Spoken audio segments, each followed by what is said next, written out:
everyone, and welcome to another episode of Talking in Bits, where we walk you through Bitcoin bit by bit to hopefully give you the information you need to possibly get rich. I'm half the team here, Jose. I got Ben in the house, and we're ready to give you guys a little bit more Bitcoin for the week so you guys can make better decisions for the rest of your week. So what's going on, man? What is going on? A lot of stuff is going on, man. Yeah, man. That's what we're here to do. Ethereum. Flirting with that all time high. Hold on, but before Ethereum, though. Yeah. Before we got on live. Yep. You just read something interesting. Can you read that one more time? All right. So Peter Schiff is the gold guy. Yeah. Right. He's been a Bitcoin hater since its inception. I'm just on my Twitter, and he says the financial media is complicit in aiding Michael Saylor, who's from MicroStrategy, who's bought $1 billion worth of Bitcoin this year, in his attempt to lead U.S. corporations down a primrose path to financial ruin. He wants to entice CEOs into padding their earnings with a paper gains in a Bitcoin pyramid scheme, thus inflating a bubble within a bubble. Michael Saylor is basically setting up webinars for corporations so corporations can put money on paper into Bitcoin on their balance sheets, right? Yeah. To hedge their bet. But like to answer him, like Bitcoin isn't the bubble. Bitcoin is the needle. Fiat is the bubble. Okay. You know what I'm saying? Give me more on that. The American dollar and all dollars, when they're controlled by the Federal Reserve, who continues to print and print and print, like that's the real Ponzi scheme. Yeah. You know what I'm saying? Right. Like Bitcoin is hard money. Bitcoin isn't the bubble. So they're hating on him, it sounds like. Yeah. Because, I mean, I guess if you don't understand Bitcoin, you can see why that's a thing. Yeah. You know, where I think the argument they're trying to say is what he's peer pressuring other people to do what he did. Yeah. To inflate a bubble that he's a part of. Right. Which in turn kind of makes sense because it would make him that much more richer. Oh, yeah, for sure. So there's financial gain to be had there. But I think he's convinced that Bitcoin is hard money. Right. And the hedge against inflation. I don't think he's doing it just to make money. Right. You know what I mean? He's actually saving these corporations from losing money in the long run. Right. Right. So it's I don't really listen to him as much, but it kind of seems like his message is, you know, the store of value, right? Mm-hmm. Like this is the rescue vessel, basically, that your business, your corporation can have. Your family business. And he's not even telling guys to do 1%, right? That's his thing? Oh, that's just what he did. I know he put more after. Yeah. The industry says, like, if you don't put 1% in, okay, like, it's an industry term. I think it's like it's kind of been an industry saying. And even on a personal note, like what's 1% of your net worth? You should have that in Bitcoin. Put 5%. Right. Right. Was his reserves? Like he had this open. Like this wasn't tied to business or. I'm sure he's investing personally for the business. I think they've invested up to $1 billion. Okay. And I think Jan was saying they took a loan at 0.75 pips. Okay. On that. So it's basically free money. Imagine you could access $1 billion, and we were going to talk about this. Yeah, let's do it. Imagine having access to $1 billion at a 1% fee. Yeah. Can you make 10% a month on that? Great. You just created 9% for free for just moving something from A to B. Yeah. You know what I mean? That's hard to understand for most people. The asset, you know, and that part of thing. And something that actually we can talk about it now. I wanted to talk about it a little bit deeper down, but I think it's important, and you put me onto this, or you know, it's a perspective thing, right? It's how you see it. So my whole life, debt is the boogeyman, right? So it's like, listen, don't pack on debt because you're gonna be behind. And which is true. This is not, don't go out there spending stuff. This is not financial advice. Yeah, which is true. But you and a bunch of other people that I know that do really good in the money field and the investing field understand one thing, and what is it about that? Just leveraging debt. Explain that. Especially interest-free debt. So like when I started with film work, I bought a $1,500 camera. Right. And I was like, that's a mortgage payment for some people. Some people like wouldn't even take that risk to buy it. Yeah. But in my mind, I'm like, all right, I'm going to buy this, and like if I ever need to sell it, I can sell it. Maybe I'll lose $100, $200. Right. But if I gain a skill that earns me 6 figures, like the upside to that is, I think it's a Jim Rohn quote.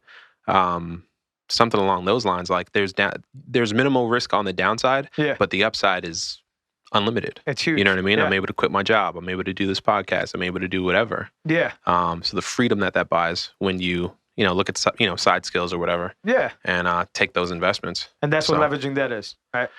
Yeah, I mean, looking at the risk, looking at the reward, and then leveraging. So the leveraging aspect for me, it was like, all right, I can put that on a PayPal card, interest free, 12 or 18 months. Yeah. That's a free opportunity. And trust yourself to be able to get it back. Yeah. And then what holds you to that is like you're invested in it. Yeah. You know what I mean? Right. So like on the crypto side, I'm looking at mining Bitcoin and Ethereum. Yeah. And like I'm looking at rigs for $3,000 to $4,000. Right. And at 0.21 kilowatt hours, which is the rate in Massachusetts. Yeah. You're still seeing you're 100% back within a year. That's interesting. Yeah. And then every day you're getting paid out in whatever coin of choice, but you can convert to Bitcoin. Yeah. So like, all right, what is a 4,000 in 2020 worth in 2021? What is that worth in 2022 when Bitcoin is at six figures and when Ethereum is at, $3,000? Right. You know what I'm saying? And the whole inflation aspect, right? So the buying power of the $4,000, you're basically buying that same product for cheaper when you eventually pay it off. Oh yeah. Yeah. That's interesting. And then I can do that basically interest free. Over and over again, yeah. I was talking to my sister this morning, and it was basically about this, but on a bigger scale, where I was listening to somebody on the Clubhouse the other day basically talk about how you get these hard assets, right? These things that increase in value all the time. And then it's like you use debt to get them. But the theory, and correct me if I'm wrong, because I was just listening to it for the first time, is that, as your hard asset starts to increase in value, the money that you would have to pay back in the loan is decreasing in value, right? So at the end of the day, when you cash out, it was pretty much a free shot, like you said. Is that the logic behind getting hard assets, big assets like that, and leaning on them? Yeah. I mean, case in point, Michael Saylor. Yeah. $1 billion at 0.75 interest on our scale. It's like, oh, you can get a credit card with 18 months, no interest. Right. You know what I mean? Like, how much Bitcoin could you buy with that? Yeah. Or whatever, or how many rigs could you buy with that? Yeah. If you have a $12,000 limit, you could probably get 2. True. And then in a year from now, the rig would be essentially cheaper. The rig is paid off. It's paid, yeah. And you've paid off your investment in 1 year. In 1 year. Yeah. So if you mine for the next 4 years and accumulate how much Bitcoin or how much Ethereum, you know what I mean? Like, it's there's money to be. I'm looking at YouTube videos, and what people really do is they set up a solar setup where they have 5 acres, they have 4 rows of solar panels, maybe 3 to 6 on each. That's dope. And then they have in their garage 8 rigs that mine 24/7. Yeah. So you're not paying the electric bill part, so you get an even more aggressive return because you're breaking even in a year in Massachusetts, like at 0.21 kWh. But if your electricity is free, that has to be like a $6,500 return. Yeah, interesting. So that's $150 return in a year. I think the mindset that you have to put the mathematics around that is I think what is easier for you to make that decision. Yeah. Right? Like I think even people that might be listening now might be like, what? He's talking about interest. He's talking about all this. So one thing that fuels this is like I've been in sales for like the last 8 years. Okay. Right. Yeah, so like I'm just a numbers guy, like to that level. Yeah. And it just goes hand in hand with business. Yeah, because my thing is like to get over the peak of making the decision. Yeah. Like you basically just sold yourself, and what the outcome is, like if that actually ends up happening the way you thought about it or not, is irrelevant. Right. Because once you're in, you're in. Right. So you just used your information and your mathematical equation to sell yourself to do something. Yeah. And I think that's incredible. I mean, at my old job, commercial lighting, it's like I'm working on big deals, $100,000 deals, and it's like I need to prove to you that you need to give me that $100,000 because what I'm giving you in return is worth more value. Right. You know what I mean? Like again, there's more upside than downside. Yeah.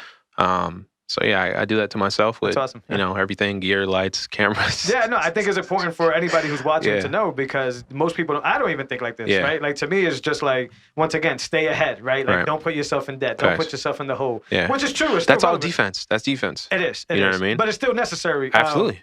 If you can't do it, you can't do it. Good defense sometimes. wins games. Yeah, but... Shout out to Tom Brady. Shout out to Tom. Listen, I'm surprised that guy is still doing what he does. But after watching that Tiger documentary, I can see where these guys are just next level mentality. They just zoned in. But once again, I think it's important, and we were talking about it before we started recording, and I don't think most people realize it, man. Like that you can take these kind of shots on yourself, and you can lean on these things. Yeah. Yeah. So like we purchased a home, my wife and I, right? Well, we both have homes, right? Yeah. So the fact that we can lean on that home down the road, and then essentially the debt is cheaper, right? Because we're building towards it, and then we sell it because it inflated at a higher price. Right. So to use the term again, we got a free shot at a house. Oh, absolutely. Is that? I mean, I'm obviously in real estate groups, and like, this dude's like, yo, I bought a house for 100, and I put in 15, and it appraised at like 180. I just created $65,000. That's incredible. Like, how much work did that take? You know what I mean? And then what can you do with that cash? Obviously, buy more real estate, or if you're smart, you're hedging your bet with Bitcoin. This is why this conversation is relevant in this podcast, is because that's what we're encouraging you guys to do, and what we're doing, which is you're buying an asset. Bitcoin is that house. Bitcoin is that hard asset that's going to increase in value. And we'll get into it soon. It seems like most cryptocurrencies are getting to the space where you can actually build some wealth off of these things and see it in that standard. But I really wanted to get into that because, once again, I get educated on stay away from debt. Yeah. Don't do anything with that. Yeah. Don't do that. But that's good defense, but you got to play offense. Yeah, you got to score points. Yeah. Right. There's no way you're going to keep the opponent at 0 points. Right. Right. So you can have all the defense in the world, but you still got to get 1 point in order to win the game. Absolutely. Let's use that analogy. Yeah. And that's kind of like I don't even think mind-blowing is the word. I think it's just, it makes so much sense that you wonder why you didn't think that way sooner. Yeah, I think generally, when you understand finances, and like this is why we play cash flow with the kids from Rich Dad, Poor Dad. Like they have, you pick a card, you get a salary, right? If you're a teacher, you're making like $1,200 after you pay everything, right? If you're a janitor, even less. If you're a teacher or a lawyer, you have more money to play with. Yeah. But like once you understand just like investing, how profit and loss works, and how to leverage debt, like it's game changing. Yeah, you know what I mean? Yeah, like game changing is a better word than mind blowing. It's like there's even with BlockFi, you can borrow against your Bitcoin. Should I borrow against my Bitcoin and buy a whole nother Bitcoin? True. Yeah. You know what I'm saying? Leverage against the Bitcoin. Like, I know I should probably do that because I know we're going to 50 grand soon. All right. So I'm going to give you I was talking to my sister about this, right? Yeah. And I'm going to give it to you as an example because you'll be able to explain it to her better. Yeah. So she was telling me that she's going to hodl or how do you say the term? Hodl. Hodl. I don't know. Yeah, either or. That she's going to, right? So to eventually be able to buy a house down the road. Yeah. So then I told her that at some point, and please, this is where you come in and explain to her because she's a fan and she's a listener, that she wouldn't necessarily have to give up that Bitcoin down the road because she'll be able to get a USD loan to buy that house, leveraging her Bitcoin. Can you get into that example? Yeah, I mean, or advice that you would give her? Yeah, or anybody? Yeah, from what I see on BlockFi, I mean, like this goes hand in hand with people asking me, like, "Yo, when are you going to sell your Bitcoin?" Right. It's like I'm not selling my Bitcoin. Right. You know what I mean? Like there's Bitcoin is more than a number. This is like the future of storing value. Yeah. You know what I mean? Like we've worked on gold for so long. We're not going to be handing gold bars to each other in our flying Maybachs. Right, that's done. You know what I'm saying? Absolutely. Like, no, just give it to me digitally. Yeah, anonymously too. Anonymously too. Yeah. But yeah, I think putting up an account, dollar cost averaging, and then using that as a down payment in the future is great. You just, through BlockFi, you can get a loan against your Bitcoin. And never have to give up the actual... And never have to give up the Bitcoin. Yeah, and there'll be more services like this, because she's thinking, there's 5-10 years down the road. Yeah, there's a few of them. Yeah, I think this will be... Bitcoin is a business that's booming, but I think eventually it would even be like, you don't have to have them here with us. You just have to give us like... Will they take Bitcoin in the future? No, what I meant is like to lean against it, right? Because right now with the BlockFi example, you would have to have your Bitcoin inside of BlockFi for them to leverage that. Yep. So it's a safety net for them. It makes sense. Oh, I gotcha. Yeah, so eventually it'll be like, no, we do a smart contract, Ethereum. That basically says if you default, we automatically get to withdraw from. And I think that this is where this is going. Yeah. So you can have it in your cold storage at some point in time and still be able to lean against what you have in cold storage if you can prove it. Right? Yeah. Which is easy to prove with the ledger. It's almost like giving a bank, it's like a secured loan where you need a loan for $5,000. Yeah. You put in $5,000, they consider it a loan and then you pay it back monthly. Okay. Yeah. It's kind of what I'm trying to do is, how I am with the custodial. What I'm trying to do is I want to leverage it, but I don't want you to hold it. Oh, facts. Yeah, like that puts me in a lot of weird situations where if I have 10 whole Bitcoins and here goes BlockFi ready to say, oh, you defaulted on your loan, we're going to take it. That's a scary situation. And I hate that we put BlockFi on the block. Yeah. But they're ahead of their time. They're the only company that's doing what they're doing. Yeah, I think there's one other. I think there's a few. I think there's a few. BlockFi is pretty popular. It is, yeah. And they have it's a great service. I mean, the withdrawal thing makes sense, even though I hate it. It's a pretty straightforward service. They don't really seem to be blowing any smoke, or doing anything. Proceed with caution with Bitcoin, with BlockFi. We talked about it on the last episode. Yeah, I think we did. Yeah. Yeah, listen to the last episode if you're considering BlockFi. For sure. We kind of aired that out. So I want to talk about Ethereum. Yes. This is your bag. A little bit. Yeah, right. But more than me, I'm super deep into Bitcoin. I've gone into the tech. I'm invested in the tech, not the USD. And Ethereum, I keep hearing back and forth on. Yeah. Right. Like, I do put a little bit in Ethereum. I do own a little bit of Ethereum, but that one is more like a USD thing for me. Yeah. And it intrigues me because as many times as I hear, the bad things of Ethereum, down to the code, all the way up to what it stands for, meaning that there's a leader, there's people that own it, that run it. Everything that I love Bitcoin for, I guess Ethereum doesn't have, but it still seems to be booming. I look at it from a market cap perspective. Okay. What are the top 10 coins in the crypto space by market cap? So Bitcoin, obviously, number one. Yeah. Above 600 billion. Ethereum is usually number two. Yeah.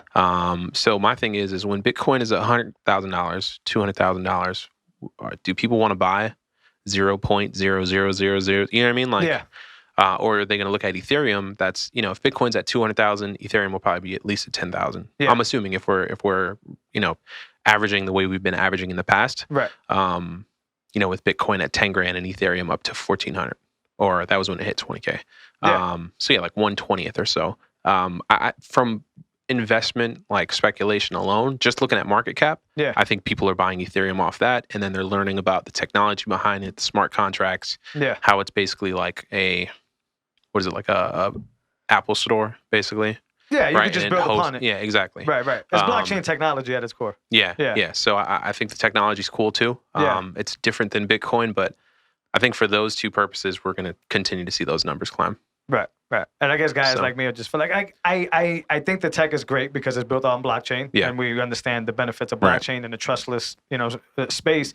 But I've heard I believe his name is Jimmy Song. He's one of the developers of Bitcoin back from 2012. Yep. And he actually knows, I think it's Vitalik, the guy who started Ethereum and that team, and he's actually looked at some of the source code for Ethereum and has even noticed that it's very sloppy. Yeah. He compared it to like when a kid comes out of like Stanford or college and gets their first tech job, and they got like the big head syndrome, and they're like, oh, I code like a master, I'm a prodigy. That's his comparison to it. Now, to me, is that a lot of people are trusting this platform to succeed with their money, the market space. So what I'm nervous about and intrigued at the same time, which is why I keep putting a little bit of money in it, is which one of these is going to win out? Is the sloppiness actually going to come through and it's going to fail? Or is it just one of those things where like you said, it's just such a big market that it doesn't really matter. There's money to be made here. And that's why I'm interested in Ethereum for sure. Yeah. I'm not canceling out on it, just... Yeah, we're going to... usually are people primary Bitcoin anyways. Some people are like, no, I do everything. I trade everything. I think it depends like what your strategy is too. Yeah. Like if you have a 9-to-5, you don't have really time to actively trade something. Yeah. So it's easy to dollar cost average and then, buy on dips. Yeah. But I feel like you can't fail with Bitcoin and Ethereum moving forward. I don't know, like Ethereum, again, it's at all-time high right now, 1,400 range. Yeah. We're waiting for the next breakout. They're talking about 2K. Bitcoin ran up obviously 100%. So what's 100% on 1,400? 2,800. Right. Will it happen? We'll see. But the market is hot. Stock market is hot. Everything's booming right now. Yeah. So we're gonna have to get somebody to battle Ethereum here, or not battle, but defend Ethereum here. Yeah, because I get it. Yeah. I just like, once again, if Bitcoin were to tell me this is not decentralized, like Satoshi's over there chilling, and I'm going to be very careful. That's like giving Google my money. Yeah. Right? It's like, it's that trust factor or whatever. Doesn't mean I wouldn't be involved. It would just take away the whole point of it. Right. So that's the thing. I need somebody to understand to me why that's not a big deal for Ethereum. Yeah. Like, why is it like, oh, no, we can change it whenever we want and you guys still rolling? Right. Is it just that powerful of a technology? Or is it just, bandwagon stuff? Like people just jumping on because it seems to be pushing the ticker up. Yeah. Yeah. That's what I'm trying to figure out. Right. But hey, we'll get to that point. I did hear something very cool about Ethereum where it was like Bitcoin is getting rid of the banks, but Ethereum is getting rid of all the Wall Street guys. Because all those contracts are going to be default. You won't need those guys to basically handle the price changes to tickers is kind of what I got the gist. Yeah. But it's that type of thing. Gotcha. And I don't know if that's true or not, man. We'll see. Yeah. I feel like it's still early with Ethereum, and there's so much being like developed and built on top of it. It's like people keep saying it's still figuring out what it wants to be, right? Or what it's going to be. That's the it's still argument taking that I shape. heard against it. I see people on both ends. I feel like I don't have a dog in the race. Like whatever. Let them figure it out. Yeah, let y'all figure it out. Whatever. But I'm still investing in it because I can see the trends. Yeah, it's interesting. I wanted to read something from my boy Ness. Shout out Ness. Shout out to Ness. We've been chatting. He sent me a bunch of pictures like, yo, whales are buying up the dip. Yep. And he had said, if you look at the wallets, you see that it's billionaires buying it. Billionaires around the world are putting their fiat into Bitcoin, one world currency, new world order. Only 15% of Bitcoin is from people with under 300K. So that means 85% of it is owned by the ultra rich. They're going to keep buying more while the government keeps printing money, and the whole thing collapses and the rich are able to stay rich. Interesting. Right. So what I got from all that, at least for me, is I better get up in here. Yeah. I got to better get it because I could be, people who own this asset could be among the rich. Yeah. Maybe not a whale. Yeah. But what it seems to be is if they have the majority of it, they'll try to sell it back to you in weird ways. I was actually talking to my sister about this too. well, what's going on, right? Yeah. So many coins are on sale. Is it whales just dumping at 40 and rebuying at 30, and then even buying more from people who have weak hands and who are selling their Bitcoin to the rich, right? We just keep talking about that. Yeah. Like, is that the case? Sure. But when you have that conviction, like, no, I'm just going to buy and hold this long term. You know what I mean? I'm going to dollar cost average, and like, I'm not going to panic on dips. You know what I mean? That's important. Hold your Bitcoin, y'all. The ultra rich is going to get into the space, and they're going to try and manipulate the market the same way stock markets work. Right. So again, like, if you're in it for the long term, just hold. Don't even open your account. Yeah. You know what I mean? I think when we went from 40 to 30, I didn't even look at my account. That's why I like to use the Mona Lisa example. Yeah. Because it's like, just let it hang. Yeah. Just let it hang there. It's an incredible painting. Right. You don't need to paint over it. Speaking of which, a piece of something. I don't know if you've been seeing this, but they're doing like digital cards. Yeah. It's like a share of a card. So on Ethereum. It's like a digital painting in a sense, right? It's a digital painting of a Michael Jordan rookie card or whatever it is. Yeah. How does that work? I don't know. I think it's just created normally like things are now. Yeah. But I think the smart contract has something to do with it. Yeah. I think that exchange between, hey, they paid me this much for it and I provided that file is through a smart contract. And then, I don't know, maybe the financial part of it happens on Bitcoin, on the blockchain. Yeah. But yeah, I did hear a lot about that. And the music industry is getting into that same field with albums. Crazy. So there's a bunch of people now doing this smart contracting for Vintage Michael Jackson album. Signed or whatever. I own a virtual piece of that. Well, even for the musicians nowadays, imagine how much they're losing to the label. Right. Now we're going direct. Yeah. Oh, yeah. Facts. Yeah. So it's coming from my laptop to that person, and we don't need to know each other, and we exchange it. The currency on the blockchain is registered, and it's getting to the next level. I think that's called NFTs. NFTs. Is that what it's called? Okay. Yep. Yeah. So I haven't done much research on that, but you can tell it's the next wave of it. Yeah. They have those in the physical that I've been seeing where you can buy into like classic cars. Yeah. Like a classic Lamborghini or something, and you can own like 1/50th of a share. That's so dope.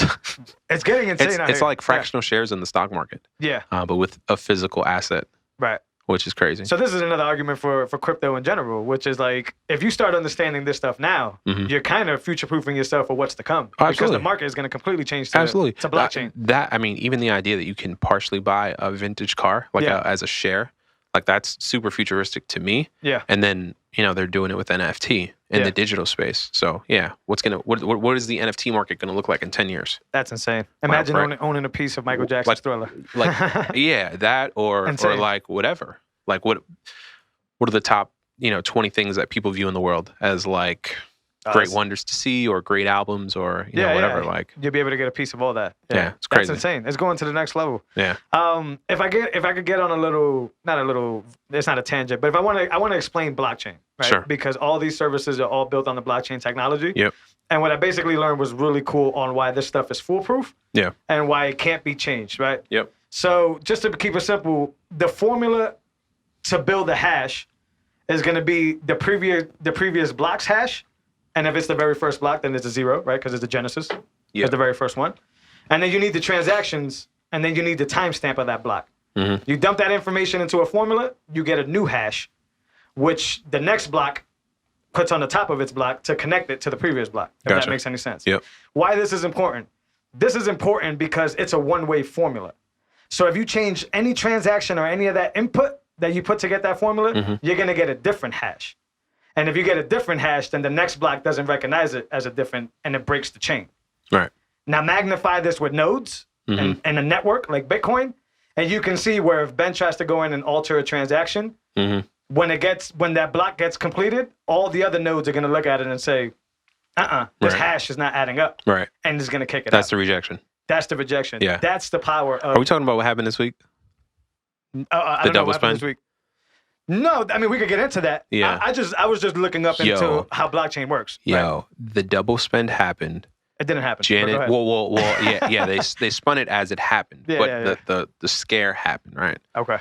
Janet Yellen had her comments, and then a company who had invested over, I think, 100 million, like a month ago, sold their coins because of that news that they misunderstood. Because they didn't understand the tech. Yeah. So can you break that down on like a really basic? Yeah, as basic as I can take it is that, the benefit of blockchain on a network is basically that all these nodes have a copy of the previous ledger. And when a new block comes in that doesn't match up with that, they're allowed to reject it. All right. And they call it a fork. All right, I'm going to translate that. Yeah. I pull up to the corner store. Yeah. I have a $20 bill. Yeah. My man takes the marker, he wipes it, and he's like, yo, this is fake. Get out of here. You know what I mean? Yeah. That's what the network is doing. It's saying this transaction is bootleg. That's the best way. This is a fake transaction. It's an alter transaction. Right. Yeah. And it gets rejected. Absolutely. And the way it knows that is through the hash. Right. So the clever part about cryptography and the clever part about this blockchain is that, once again, the input always has to be the same for that hash to come out. And if you alter even anything in that, the formula just gives you a different hash because that's what it wants to do. And then the blocks are connected by starting a block with the previous hash. I know that's kind of whatever. No, I understand it. Yeah. So if you guys wanted to know why you can't technically get beat for your Bitcoin, or why when you do a transaction, even a big one, it won't get lost in Bitcoin, is because once you put the formula in, it's a set event. Yeah. Nothing changes, and if anything changes, if you have a node in your house, or if it just goes to the next node, the network is so big that it can reject a transaction that doesn't match up with the previous block because everybody has the same ledger. And I think when I understood that, I was like, oh, this is the safest place that money can be. Mm-hmm. This is crazy. There's no way that this can be altered at all. And if it gets altered, the network is so big that we'll just go right back to business. Right. What happened with that double spend? Yeah, people thought that the person... Excuse me, I think the gentleman put in one transaction with a low fee. Mm-hmm. Guys, you pay fees when you do your own transactions. And it all depends on how long you want to wait in the member pool. So if you higher your fees, you get a higher priority from the miners. It's like me in VIP. Pretty much, yeah. Valet. Right. Yeah. But the dude that pulls up in Valet that's buying the bottles, he's going to walk right in front of you because he was willing to pay for more bottles. Right. Perfect example. But I'm that dude, though. What? The dude standing in line? The dude pulling up with the bottles. Oh, okay. And I'm the dude standing in line because I'm worried about my fees. But yeah, it depends. But anyways, I guess the person put in a small fee. Yeah. And he wasn't getting picked up. Yep. Now, Bitcoin allows you to put in that same transaction with a higher fee, so alter the transaction. But then I think he went in and put in a third transaction. Miners picked up his first one. Miners picked up the third one. And the internet ran and started saying that this is a double spend. Yeah. When if they would have just known that when the nodes on the network saw this, they took the first one that goes in, timestamp. Yep. And they basically kicked the other one out the club. They basically, the bodyguards came in and got it out of here.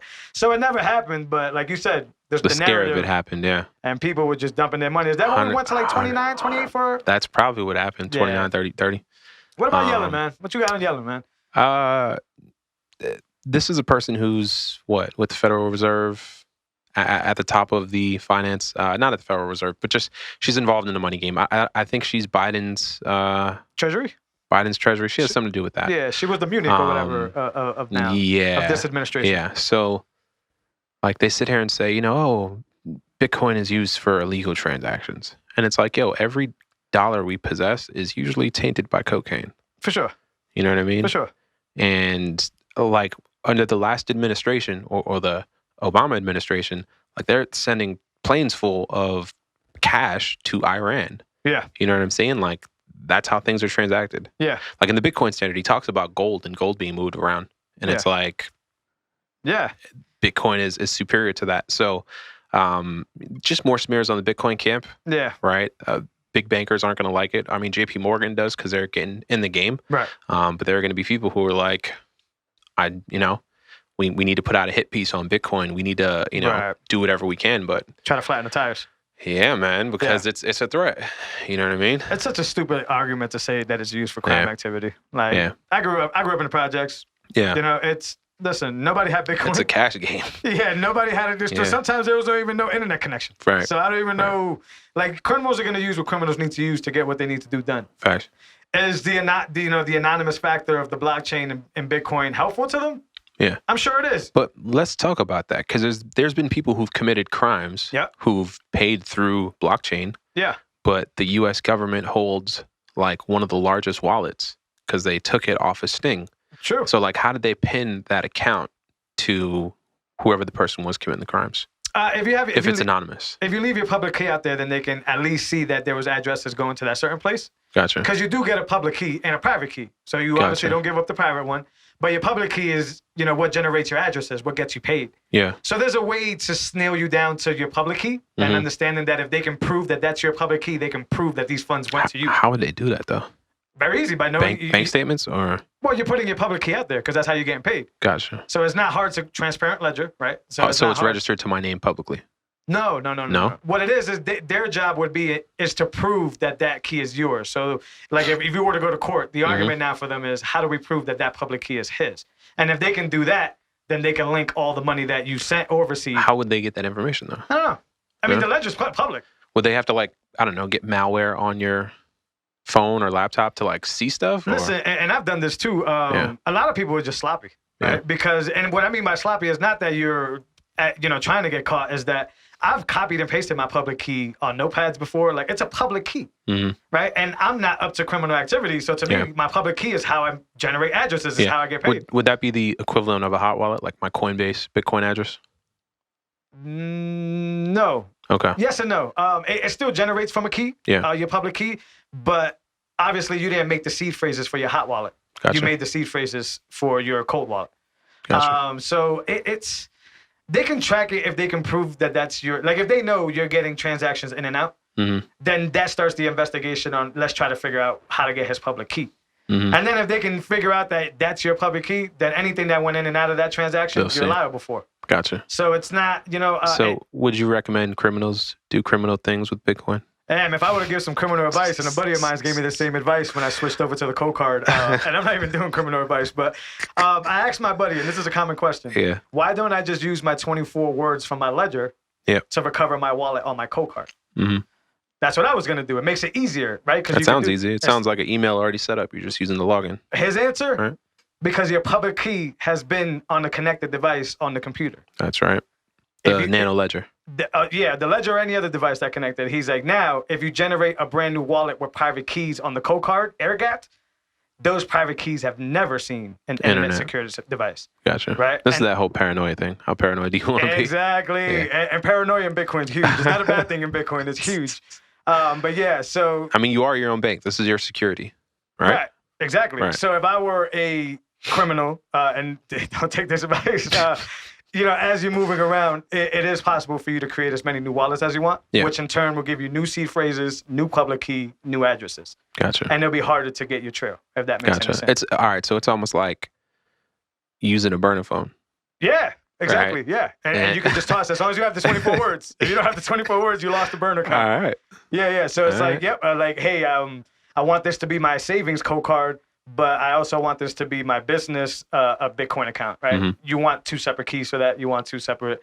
And then if you air gap them so they never see the light of day, you kind of layered it deeper and deeper and deeper. So it's harder to get to. We're going to have to talk more about what air gapping is and all that other stuff. Is that like connecting to an address without the internet, or? Air gapping is basically doing all the information that's required, like generating addresses and stuff like that, on a non-connected internet device. Gotcha. And then whenever you need to like transfer funds to your wallet or do the easy stuff like QR codes and stuff like that, you would bring the skeleton of that wallet on an SD card over to your connected device. Gotcha. And then from there, you'll load up the skeleton, do your transactions, delete the wallet because the code card doesn't care. The air gap device doesn't care. It just needs to know that those addresses basically came from your code card, if that makes sense. Super interesting stuff, man. I'm down the rabbit hole, bro. I saw a tweet from a dude who was like, yo, I got my old hard drive that I had Bitcoin on. Yeah. I'm trying to get into it. Ooh. Allegedly, he got into it. Yeah. Loaded the file. and has over $1 million worth of Bitcoin in his wallet. I hope he moves those right away. Send that somewhere else right away. Dog, that's so crazy. A hard drive is not the best place to keep your stuff, for sure. That's so crazy, man. Yeah, this is how this stuff works, guys. It's literally like, I guess in that example, it's like finding change underneath your couch, right? It's like finding, the change in your pocket from, the jeans that were in the corner of the room or whatever. Like, yeah, we got to get into it. Not only in person. $1 million. That's incredible. Imagine that. What do you do? What's the first thing you do? Try to invest it somehow. Yeah. Try to flip it. Yeah. Make more money out of it. Would you pay off your house? Sure, actually, yeah. I'm going to try to flip it somehow, though, because I understand when you got those bigger amounts is when the flipping happens faster. Yeah, absolutely. So I would probably try to live this current lifestyle I'm living. Yeah. And then just flip it, and then try to piece it out afterwards. But the book, The Millionaire Next Door, they talk about. I haven't read that one. Fantastic book. Yeah. Sounds good on Audible. I'm listening on Audible. You got me on too. I got to pick up. Yeah. What was the last one? The Sovereign Individual. No, we're gonna get that. But another finance book, a big one. We talked about it in the last podcast. I don't want. Rich Dad Poor Dad. No, I read that one. Okay. Something Next Door. The Billionaire. Yeah, this is the one I'm on now. The Millionaire Next Door. It was another one. Go ahead. I don't even want. Is it The Richest Man in Babylon? Yes. You gotta get that. Yeah. I gotta get that. Yeah. I don't know. I like it a lot, but yeah, I've heard. It's not just me. It's like one of those top 5 books. I've heard a lot of people say it. Yep. So, where were we?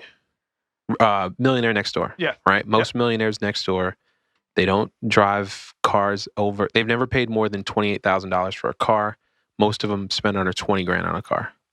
And like same deal with their house. They don't live in a millionaire neighborhood. Yeah. They live in a regular neighborhood. Right.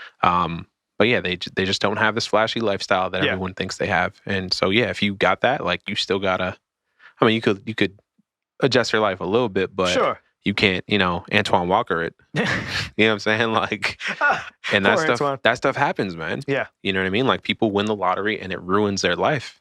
Yeah. Because they don't know wealth management and they just party and do drugs. But that's also actually we were talking about it before the show. That's a cultural programming thing too, though, right? Because it's, for our time it was what? Get the rims. Yeah. Get the chains. Facts. Get the system. Get those spinners. Hey, right? We ride spinners. So people, especially with the conversation about leverage and debt, people just don't know what to do with their money, and they've been told to do something otherwise. Yeah. Because they can see their favorite artist rocking the spinners, but in the background, that artist probably has an accountant that's like, "Yeah, we renting the spinners." Oh, facts. Most vehicles for videos are rented. You know what I mean? Like Cash Money used to roll up. What? Yeah. Rolls Royces everywhere. This is that, and he's like, "Oh no, it's rentals." Yeah, average consumer don't know that though. So when they get their first little piece of, under the couch Bitcoin, they're about to go get some spinners. So at the same time, we're talking about wealthy people doing that. At the same time, we do the same thing when we're making $60,000 and we lease or buy a new Benz. Give me more. You know what I'm saying? Like, give me more. Like, all right, we think artists are kind of buying Rolls Royces, but they're spending too much of their money. You know what I mean?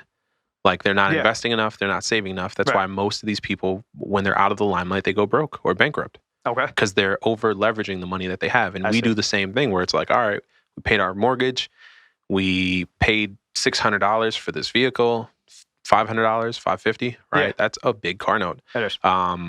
Depending how your budget is set up. But just in general, like we overspend too. Yeah. You know what I mean? And that's why like financial education, financial allocation is important. You know what I mean? And in the book, The Richest Man in Babylon kind of just breaks it down. Like a minimum investment per year should be 10%. I like that. But it's written in like 1600 language, and it's kind of like it's Old English a little bit. But it's just like, the richest man in Babylon was like a king and he was wise. And like, here's what he didn't do and here's what he did. Right. Just like practical analogies all throughout the book. I love that. It's easy to listen to, easy to read, easy to follow. You know what I mean? It's probably the best type of info out there. How old is the book? Like it's super the original old. source? I think it's like mid 1900s or something. There's probably some incredible value in those. Yeah, just a lot of one-liners that are cool. I like to read stuff that from what I think is a time of non-dilution. Right? Like now we live in a diluted time. And it's not to say that the authors nowadays don't know nothing. Yeah. It's that I'd rather take the word of something that stood the test of time. Absolutely. And came from a time where people were more aware. Think and Grow Rich. A fantastic. You know what I mean? Like they say it at the end, but they're like, this book has helped everyone from this era that's popping. Absolutely. You know what I mean? Whether they do it or not. Carnegie and 20 other people who are reputable from that era. They all meditated upon Think and Grow Rich and implemented it. They took action. Yeah. And they have tremendous success. Absolutely. You know what I mean? Proven formulas. Like the people who have tremendous success, they're not like crazy special. They just have they do the right things and they just have this grit about them. Yeah. That like they don't take no for an answer and they succeed. Get the right information. And I think we all can do that. Get the right info and tap into that. Yeah. You know? Yeah. So. And Dave, we were talking about the, I want to get into a topic about wallets still because we were talking about that. But is it Mum? I was driving here and I was like, how do you pronounce this? I don't want to pronounce it wrong. Yeah. What is that? Break that down. I DM'd it to you on Twitter, right? Yeah. I this is a conversation I was having with another buddy of mine. And what I was telling him is that there's a race for companies to figure out how to make custody easy and not as technical. The equivalent to Apple doing it on the iPhone. Yes, exactly. Because it's still very complicated. I don't think it is, but that doesn't mean that it's not for everybody. It's still pretty complicated. You're super techie. Yeah. It's complicated for me. I think if I just show you like 2 times, I think it's good. But anyways, that's arguable. And I do understand that it is complicated, but I'm also, with the investing part of it, you learn this so you can be your own bank. Facts. So it's like learning, how to be a banker, if you think about it. But there's a race for this, and I think this is one of the first few companies, along with Strike and Jack Mallers, that's basically trying to take the, the oomph out of custodial or whatever. I just don't know. And shout out to this team, because I guess they've been in the game for a little while, and I actually downloaded the app, and I was able to set up a wallet. I wasn't sure if it was cold or hot, though. This is very strange to me. But they did have like 3 layers of you could recover your wallet with just your email and your password. Whoa. Right. So this once again. That's fire. That's what I need. The race to make it easy. That's right? fire. And then I think they had a second option where you can multi-sig. Fire. And then the third option was you could download a file that keeps all this. Fire. So I could do all 3. Like I could download the file just to have on my server. Right. You can. Other companies do this though. But I could put it on a flash and just throw it on a safe, right? I would encrypt that flash, but encrypt both flashes. I'd do duplicate, yeah, and then throw them in a safe versus having something on a server because that can be hacked.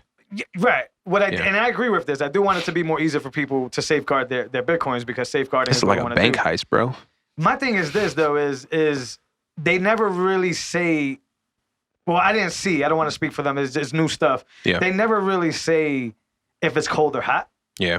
I mean, with that layer of protection and like the features you're saying, I'm assuming it's cold. Yeah, but you can send out a cold storage. Yeah, I would have to look more into it. So I'm all for simplicity. Right. Wouldn't it make sense? Like, it wouldn't make sense if it's just hot, from my perspective. What I would just say is that they make they must do all the security stuff in the background. And if they're doing all the security stuff in the background, it's cold. It's a cold. Yeah. But to me is we talk about, putting this in the vault and digging it in the backyard. Your phone is always on you. How cold is that wallet when somebody could get into your phone, right, and see the balance? Well, that's if you have the app installed. Well, that's how you interact with it.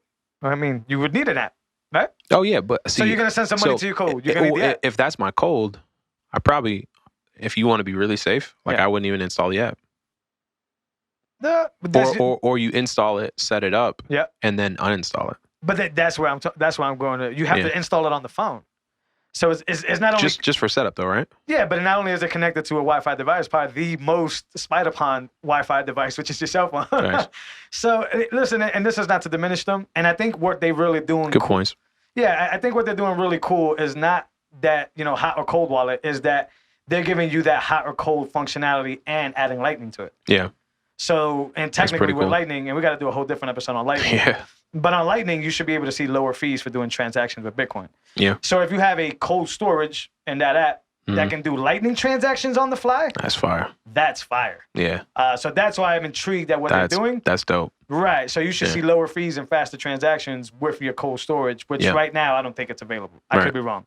It's probably in the pipeline if it's not. But that's what I mean. These companies are now racing to make security easy for people. And it's a huge pain point, man. It is. It really is. You know how many millions of Bitcoins are just lost in wallets? Right. But you also could realize the empowerment that comes from figuring that out. Yeah. And knowing that you are the only live person in the world. Michael Saylor just had a segment on that where he was like, memorize your 24. Yeah, I'm not there yet, but it's smart to do. And then he had mentioned... he was like, listen, if someone tries to rob you or tax you, it's like, oh, I'm sorry. I lost it on a yacht. I don't remember it. You can't tax me. Right. It's like the middle finger to the banks. That's what I mean. So my fear into the IRS. My fear with this is that I'm applauding it because it's consumer facing. Yeah. I'm worried about it because I think people are not. When you go through these techie ventures, you get to see the sophistication of the system and know what to trust or not. Yeah. So in Bitcoin, paranoia is a big thing. Yeah. In the fun way, not in the oh my god way. So it's for a reason though. It's because you want to be full control of your Bitcoin. And what my question to the mum team, if I'm pronouncing that correctly, is how can I outsource my paranoia to you and still sleep at night? Because it seems like that's what the deal is you trust us with these features of security, and that's it. That's how we go. Well, listen. I mean, if and when Apple takes this on, when Apple takes this on, Amazon, right? Because it's not a matter of, Amazon is working on this. Other people are working on this. Break this thing wide Samsung. open. Here's your Samsung Bitcoin wallet. Here's your Apple. You know what I'm saying? They're gonna have. Are they gonna insure it the way the FDIC insures your bank cash? Yeah. Right? Are we going backwards in that scenario though? Like now we're trusting them with insurance on our Bitcoin. They become the holder, right? Or is it cold? Or is it cold in their possession? You know what I mean? Like scary. You go a little backwards, but the industry moves forward. Because how many more adopters would that create? I agree. If it came, how many phones does Apple sell a year? Like they're the dominant, 60% or something? I agree. I don't know the numbers, but like that just onboards so many Apple users for Bitcoin, the same way PayPal did. You know what I mean? It does. But yeah, we are going backwards in a sense. Yeah, it's a fear too that you're just the same way we got zombied into social media and now we're worried about being censored. It's that same thing. They zombie us into trusting them with custodial to then dictate the rules. Too much power. Later. So we're going backwards. I will always be an advocate for somebody to learn how to do it. Yeah. There's a gazillion YouTube videos out there. There's platforms like us that'll help them get there. It's techie in explanation, but not in execution. Like a ledger is really easy to function with. But I think the more you understand on how you're securing your stuff, it's much more important than just saying, please hold this for me. Yeah. Like, please just take this out. We should do an actual tutorial on setting up a ledger. There's a gazillion of them. For sure. We should do it anyways. Yeah. Listen, I didn't just make the stuff that I know up. I've gone on YouTube videos, and I'm one of those YouTube pieces where it's like, I'll get some from this video and then some from this video and then put it together. Yeah, I do the same thing. Yeah, so that's how I learned. I don't think it's, I'm walking my sister through her cold card. I hope to help you out with your cold storage. And I think once I run you through 1 or 2 times or anybody, I think it's pretty easy. I think it's just like setting up your remote control to when you scan to a new TV or a universal controller. Yeah. I think it's that. You do a boom, boom, boom on the controller. You find your TV. You make sure that stuff matches, and then you're connected and you're good. Sounds easy. I think it is. But the misconception is, especially with paranoia, is that you need to be some type of hacker or some type of person to understand these things. Right. No, not really.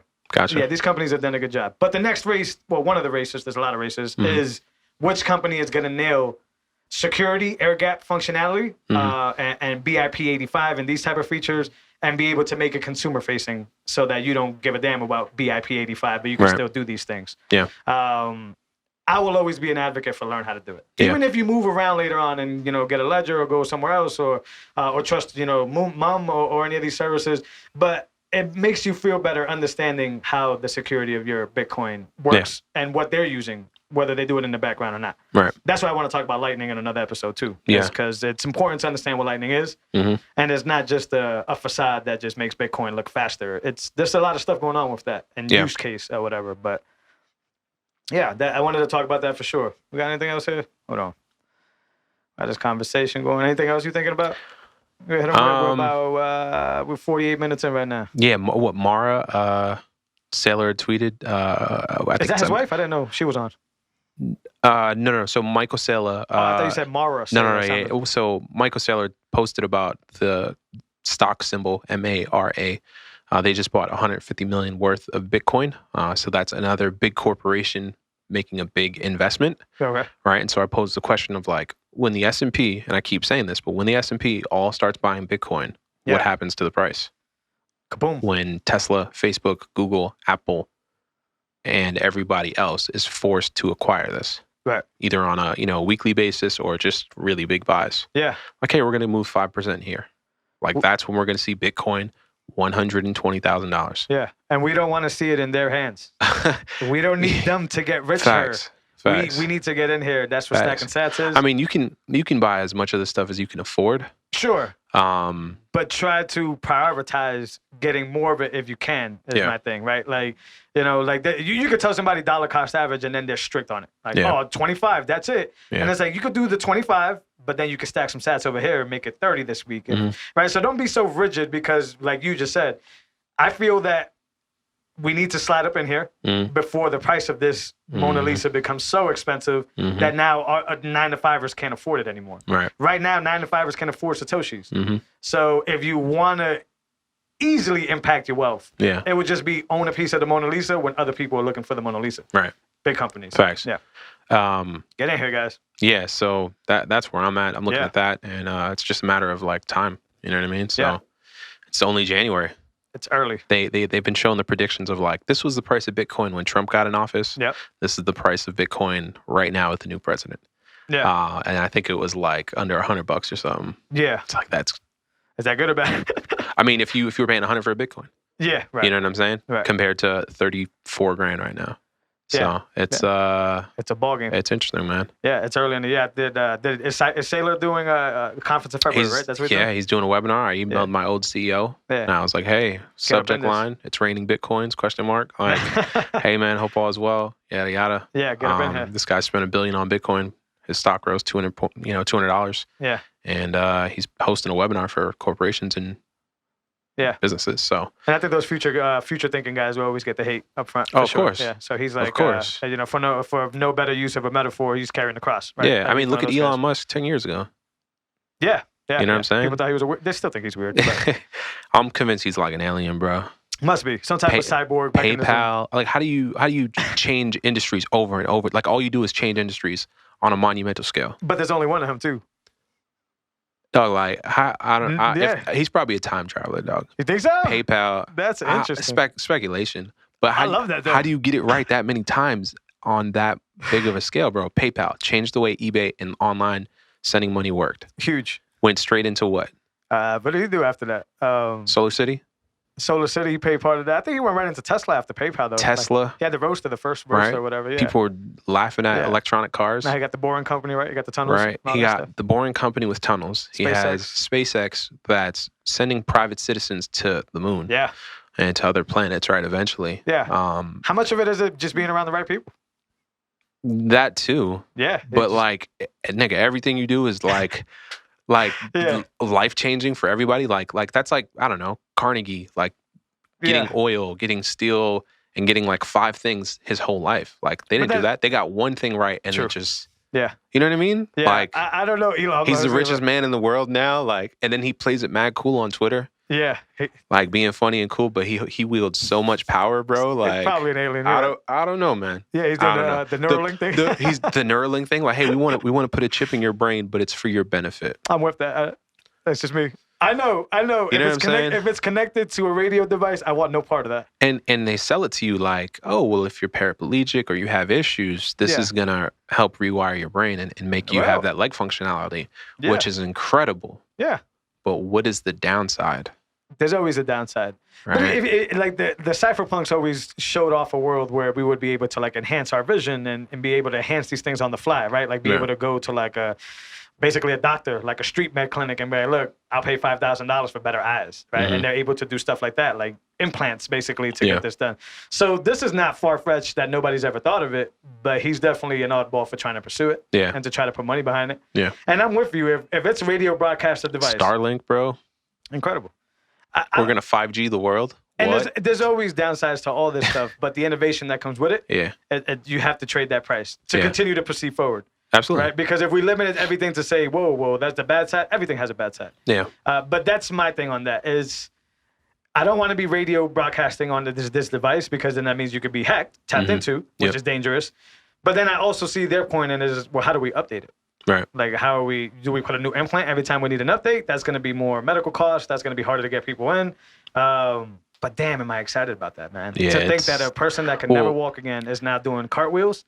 Yeah, it's crazy. He basically says, like, the future is artificial intelligence infused with humanity. Yeah, absolutely. And I think I've heard that, like, you'll need to do that. Yeah. Because you're going up against robots.